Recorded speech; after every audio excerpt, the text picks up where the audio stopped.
Dzień dobry, cześć i czołem, ja jestem Luxor i witam was w kolejnym odcinku z gry My Summer Car. W tym odcinku zobaczycie przedstawienie, jak zmieniło się My Summer Car od czasu nagrania przeze mnie pierwszego odcinka z tej gry, czyli ponad 3 lata temu, kiedy nikt poza mną tej gry jeszcze nie nagrywał, a sama gra nie była nikomu znana. Warto wspomnieć, że gra w dalszym ciągu nie została wydana. Możliwość zakupu i zagrania w nią przez Steam jest przedpremierowa, a cena na pewno wzrośnie po ukończeniu projektu gry. W chwili obecnej można ją zakupić za 53 zł.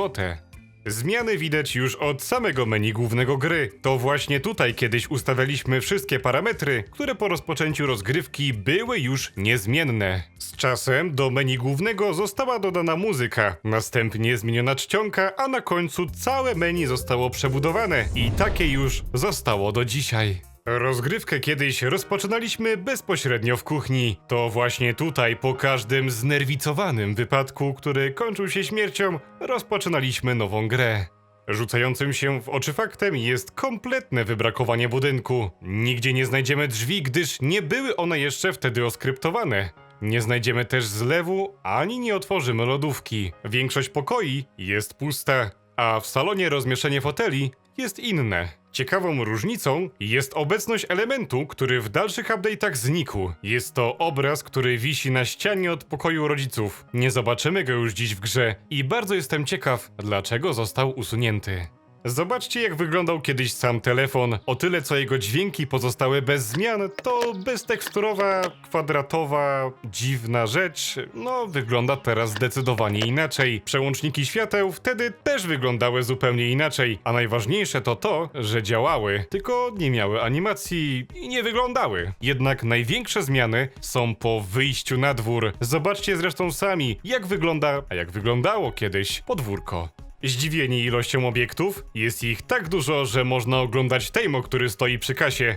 Może trochę przesadzam, jednak do niego też lada moment się wybierzemy i tam zapewne złapie was również niemałe zdziwko. Zobaczcie, jak wiele elementów wygląda inaczej teraz, jak więcej drzew zostało zrobione, jak inaczej ukształtowany jest teren i najważniejsze, że nie ma drogi chociażby do łódki, bo jej nawet wtedy nie było. Również za domem trochę wygląda to wszystko inaczej. Jakiś kwadracik, który później został zmieniony na taką beczułkę, czy tam drewniany schowek na słomę, czy nie wiem, ściółkę. Cokolwiek tam w środku jest, kiedyś wyglądało w taki sposób. Generalnie mało drzew, a do tego bezkolizyjny. To oznacza, że mogłeś w nie wjechać i nie zginąłeś. Jeżeli ktoś z was nie wierzy, zapraszam do moich pierwszych 3 odcinków z tej gry w ogóle nagranych na kanale. Tam jeżdżę vanem naokoło domu i nawet wjeżdżam do wody, bo ona też kiedyś kompletnie nic nie robiła. W domu, na stole w salonie znajdziemy również kartę, która po odpaleniu wyświetla pustą listę wyników prób czasowych. Prawdopodobnie w tym miejscu wyświetlają się nasze próby czasowe wykonane na lotnisku w wyścigu drag. Jednak po wyłączeniu tej karty na naszym ekranie ukazuje się permanentny napis o ładowaniu wyników. Czyżby był tutaj krok stworzenia online listy najlepszych wyników drag? Tego się raczej nie dowiemy, bo w obecnej wersji gry prawdopodobnie zostało to porzucone.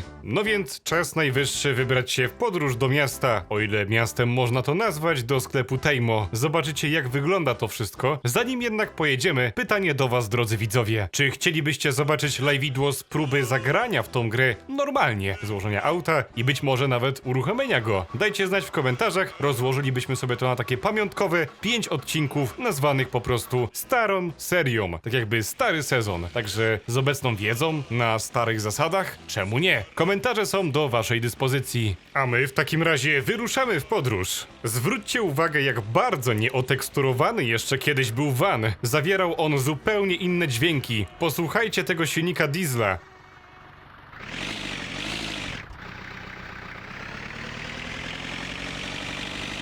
Moim zdaniem brzmi troszeczkę lepiej, tak jakby bardziej prawdziwie, ale też możemy wychylać się z zamkniętymi drzwiami przez okno. Okno nawet nie dało się otwierać, a radio po odpaleniu silnika uruchamiało się automatycznie i coś tam brzdękało. Już taką w miarę ulepioną ścieżkę dźwiękową. Po odbyciu podróży przez malownicze, brakujące drzewa i puste krajobrazy, dojeżdżamy w końcu do czegoś, co przypomina nam trochę już drogę do miasta. I tutaj też różnica. Bardziej pofalowana droga, trochę inaczej ułożona, pustki naokoło i co? Sklep Tejmo oraz stacja benzynowa, która jest obok. Zobaczcie, jak biednie jest naokoło. Tu nie ma po prostu nic. Nie ma domów, nie ma miasta i wprost jest tylko polna droga. No myślę, że to byłby temat dobry na sprawdzenie tego na live'idle, także odwołuję się do poprzedniego pytania, a teraz wejdźmy do środka. A halo, co to ma być w ogóle? I to jest Tejmo? No właśnie, tak kiedyś wyglądał. Śmieszna postać, która się nie rusza, nie wydaje dźwięków, kompletnie nic nie robi. Przepraszam pana, czy żyje pan może? Halo? No cóż, chyba nie bardzo.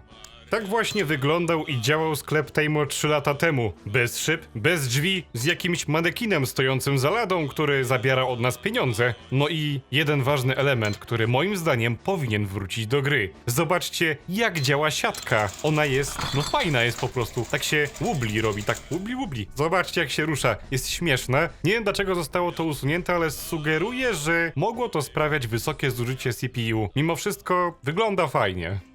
Pamiętam jak dzisiaj, gdy grałem właśnie w tę wersję gry i próbowałem złożyć silnik, to oglądał moje pierwsze odcinki, doskonale wie, że sam narzekałem na to, że jest to dość trudne. Gra od samego początku mówi nam, że tu nikt ci nie powie, co masz robić. Ty po prostu musisz wiedzieć, co masz robić i musisz umieć przetrwać, bo też elementy survivalu w tej grze się właśnie znajdują. No i właśnie, od czasu, kiedy nagrałem pierwsze 3 filmy, minęło pół roku, a później gra trafiła na Steam w bardzo mocnym Early Access. Kilku większych twórców nagrało tą grę i bum! Oni nagrali ją jednorazowo dla żartu, uznali to za krapa, a ja na tym zbudowałem swój kanał obok gry Bimage Drive. Dzięki zainteresowaniu widzów, którzy chcieli obejrzeć tej gry po prostu więcej, a nie było jej po prostu nigdzie. Byłem pierwszy, no i być może to pomogło troszeczkę sprawić, że to ja jestem znany z tą grą w Polsce. Dziwnie się o tym mówi i nie lubię się takimi rzeczami chwalić, ale jednak prawda. I proszę nie wciskać mi tu kitu, że to mój głos jest taki dobry.